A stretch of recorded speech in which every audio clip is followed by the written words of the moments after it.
Hello' everyone, আজি আকৌ এটা মই নতুন ৰেচিপিলৈ আহিছোঁ। এই ৰেচিপিটোত মই কাঁচকলেদি কেনেকৈ ভুজিয়া বনাইছোঁ সেইটো তাকে আপোনালোকক দেখাইছোঁ। আপোনালোকে ভিডিঅ'টো স্কিপ নকৰাকৈ সেইটো চাওক। এয়া কাঁচকলখিনি কাটি বাকলি থকাকৈ কুকাৰত সিজাই ল'ম।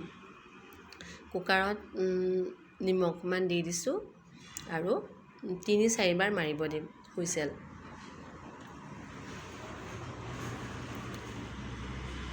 গেছত বহাই দিছোঁ।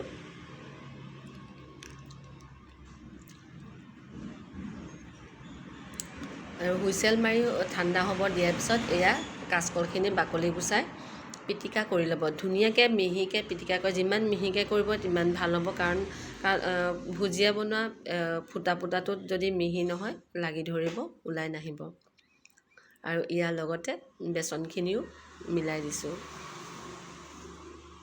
প্ৰথমতে বেচনখিনি মিলাই লৈছোঁ। মিলোৱাৰ পিছত আৰু বাকলি হোৱাৰ পিছত আকৌ ইয়াত পানীও অলপ দিম।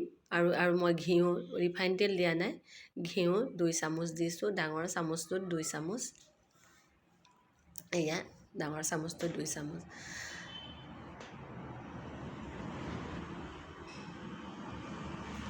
আৰু জোখত নিমখ দিব, খাব পৰা জোখত, যিমান সোৱাদ অনুসাৰে টেষ্ট কৰি চাই ল'ব। তাৰপাছত অকণমান জ্বলাৰ কাৰণে জলকীয়া গুড়ি দিছোঁ আৰু বেকিং পাউডাৰ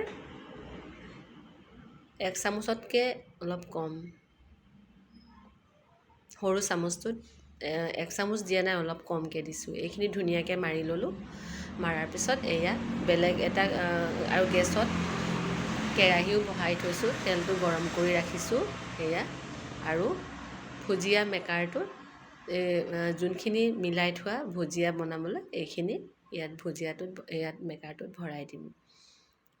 ভৰোৱাৰ পিছত মই যিহেতু নিজে অকলে ভিডিঅ' কৰিছোঁ যে সেইকাৰণে আপোনালোকক ভালকৈ দেখাব পৰা নাই। মই কেনেকৈ কৰিছোঁ, কেনেকৈ পকাই উলিয়াইছোঁ, এখন হাতেদি ধৰি, মানে 2খন হাতে ইউজ কৰিব লাগে এইটো মেচিনত বনাওঁতে, সেইকাৰণে আপোনালোকৰ লগত ভালকৈ দেখাব পৰা নাই। এয়া এটা কেৰাহীত বনাইছোঁ। এয়া অলপখিনি হৈ গ'ল দুবাৰমান, আৰু এটা কেৰাহীটো আছে।